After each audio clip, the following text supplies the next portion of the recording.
Enoch. And if you don't know who Enoch was, he was the son of Jared from the 7th generation of Adam.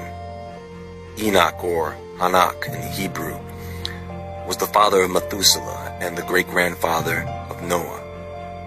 He was 65 at the time of Methuselah's birth, and he walked with God for 300 years before God took him.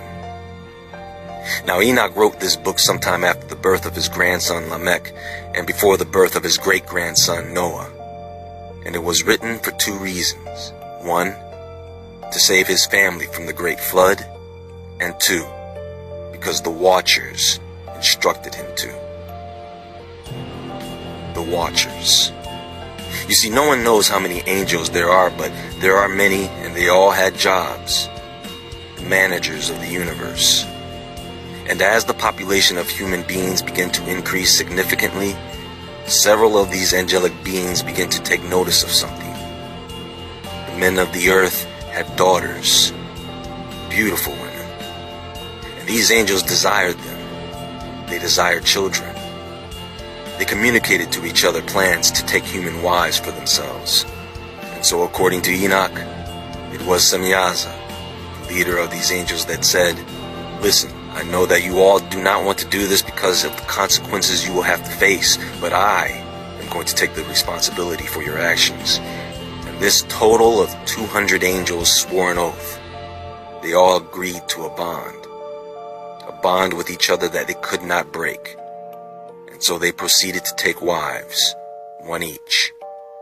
And they did things with these women, sexual things, without discrimination. I guess their motto was anything goes. And during all this, these angels taught them charms and spells and the cutting of roots and trees. In other words, they taught them how to perform rituals and get high. And of course, these women got pregnant and bore large giants. And their height was 3,000 cubits. Now 1 cubit is typically the length of the forearm from the tip of the middle finger to the bottom of the elbow, which is around 1.5 feet. You can do the math. That is taller than the tallest building in Dubai.